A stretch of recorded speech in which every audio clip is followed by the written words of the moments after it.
Tu sais ce qu'on dit quand la probabilité qu'un événement espéré se produise est très faible. Autant jouer au loto. Eh bien sache que sur une période de 30 ans, un homme a réussi à gagner au loto 14 fois de suite. Cela semble peu probable, mais c'est pourtant l'histoire vraie d'un génie des mathématiques, Stéphane Mandel.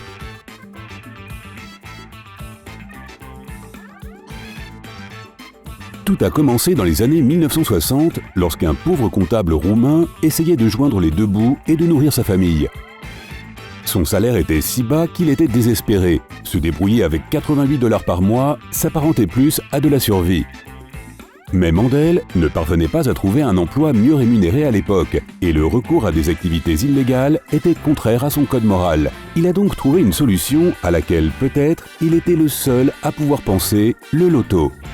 Pour la plupart des gens, cette idée relevait de la folie. Franchement, quelles sont les chances de gagner? 1 sur 1 million? Il ne serait même pas exagéré d'affirmer que c'est peut-être même encore moins que ça, en prenant en compte le nombre de tickets vendus, les combinaisons gagnantes et d'autres facteurs.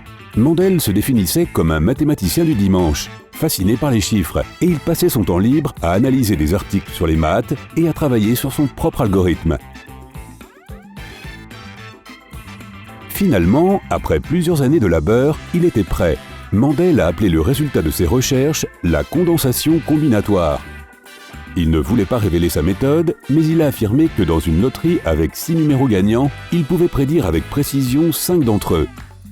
Cela faisait passer la probabilité de gagner de 1 sur plusieurs millions à 1 sur plusieurs milliers. Un coup de pouce non négligeable, n'est-ce pas ? En utilisant son algorithme et ayant obtenu le soutien de ses amis et parents, Mandel a réussi à acheter un grand nombre de tickets avec les numéros qui étaient les plus susceptibles de sortir. Et sa prise de risque a été récompensée.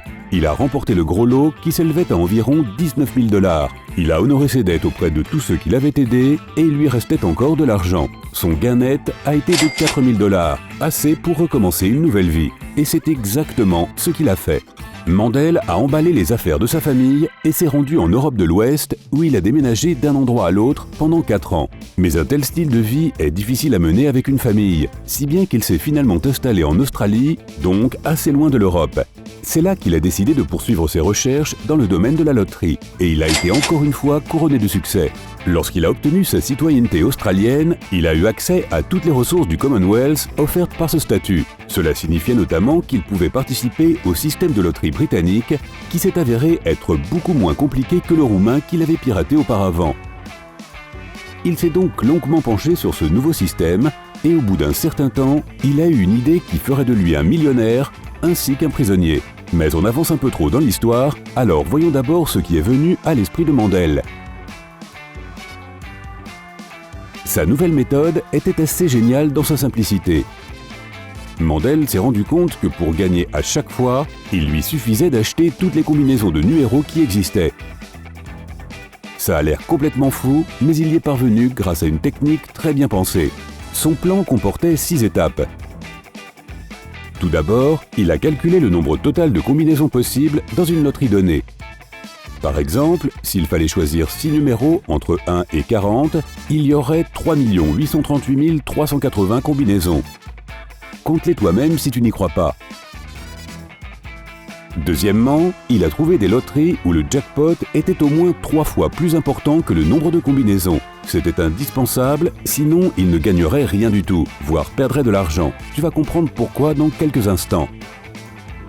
Troisièmement, il a récolté suffisamment d'argent pour acheter toutes les combinaisons. C'était la partie la plus difficile de toutes. Il devait convaincre les gens que sa méthode fonctionnait et les persuader de parrainer sa folle entreprise en achetant autant de tickets de loterie qu'il pouvait se le permettre et en les lui envoyant.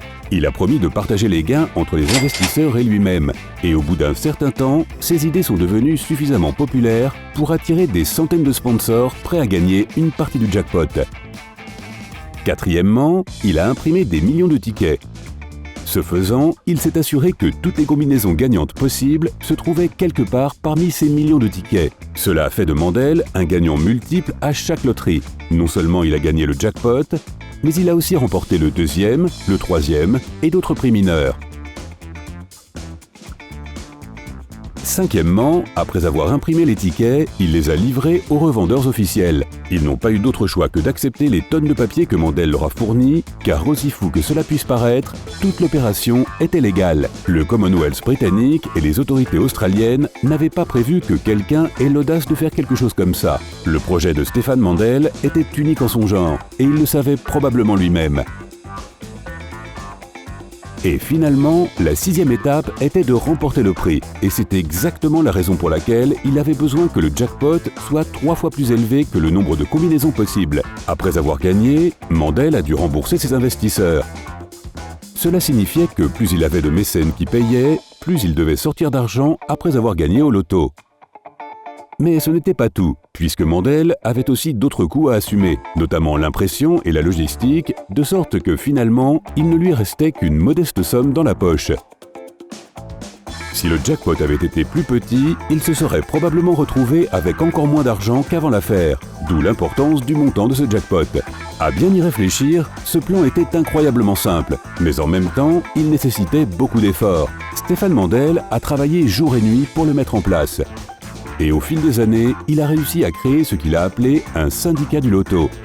Un réseau de centaines d'investisseurs qui croyaient en sa méthode et étaient plus que disposés à l'aider. Les années 1980 ont vu l'émergence de l'informatique et Mandel a été plus qu'heureux de pouvoir s'appuyer sur ces nouvelles technologies. Il a acheté plusieurs ordinateurs et une douzaine d'imprimantes qui fonctionnaient sur un algorithme qu'il avait créé et remplir les combinaisons est devenu un jeu d'enfant. À la fin de la décennie, lui et son syndicat ont réussi à gagner 12 loteries en Australie et au Royaume-Uni. Mais un tel plan ne pouvait pas passer inaperçu. Bien que parfaitement légal, cela dérangeait les autorités qu'une seule personne puisse amasser de tels gains. De sorte que les lois sur les loteries ont été modifiées 2 fois en Australie. D'abord, elles ont interdit d'imprimer des tickets maison. Il fallait désormais les acheter de première main dans un magasin. Et ensuite, elles ont interdit les achats de tickets en gros. Cela a conduit Mandel à regarder vers l'ouest. Malgré ses nombreux succès, tous ces gains ne lui avaient finalement apporté que de modestes sommes d'argent. Ce que Mandel voulait désormais, c'est faire la une des journaux du monde entier. C'est pourquoi il s'est tourné vers la loterie de l'État de Virginie aux États-Unis. C'était en 1992 et le jackpot était bien plus de 3 fois plus élevé que le nombre de combinaisons. 27 millions de dollars contre environ 7 millions de dollars de billets de loto. C'était exactement ce dont il avait besoin. Compte tenu de ses réalisations antérieures, il a rapidement obtenu l'appui de plus de 2500 investisseurs, chacun d'eux déboursant environ 3000 dollars pour l'achat en gros de toutes les combinaisons. Puis, il a imprimé tous ses billets à sa base d'opération de Sydney et en a expédié la majeure partie aux États-Unis. C'est là que le grand jeu a commencé. Des coursiers spécialement embauchés ont travaillé sans relâche dans tout l'État, achetant les tickets avec des chèques de banque d'une valeur de 10 000 dollars chacun. Il n'avait pas beaucoup de temps, mais ce n'était pas le plus gros problème. Ce qui a surtout inquiété Mandel, c'est que quelques heures avant la date limite, l'un des magasins qui avait acheté des tickets en gros a été submergé et a cessé ses activités. En conséquence, sur les 7,1 millions de tickets achetés par le syndicat de Mandel, seuls 5,5 millions avaient pu être traités, laissant beaucoup trop de place au hasard. Il ne pouvait rien faire pour assurer sa victoire, et il n'avait qu'à espérer qu'aucune de ces 1,6 million de combinaisons manquantes ne l'emporterait. Le 15 février 1992, le moment de vérité est arrivé. Le tirage au sort final diffusé en direct à la télévision. L'équipe de Mandel consultait frénétiquement les combinaisons pour voir si l'une des leurs était la gagnante. Et enfin, un cri triomphal a retenti. Ils avaient gagné. Le syndicat a touché non seulement le jackpot, mais aussi les 2e et 3e prix, ainsi que des douzaines de prix mineurs, pour un total de gains d'environ 30 millions de dollars. C'était la plus grande victoire de l'aventure de Mandel à ce jour. Et elle a évidemment fait la une des journaux internationaux, comme il l'avait souhaité. Mais comme nous le savons tous, l'argent peut aussi tout gâcher. Alors que Stéphane Mandel lui-même était devenu millionnaire, ses investisseurs n'avaient reçu qu'une maigre compensation pour ce qu'ils avaient dépensé. Et ils ne pouvaient même pas le poursuivre pour ne pas s'être acquitté de ses obligations, puisque techniquement, il l'avait bien fait. À plus grande échelle, les actions de Mandel ont amené les autorités américaines à modifier les règles de la loterie pour que personne ne répète jamais son coup. Cela a fait de lui la première et la dernière personne à le réussir dans l'histoire. Mais il n'a pas cessé de poursuivre ses ambitions, même après avoir gagné des millions. Et en 2004, il a été condamné à 20 mois de prison en Israël, où il a essayé de faire un autre coup de loterie qui, cette fois-ci, a échoué.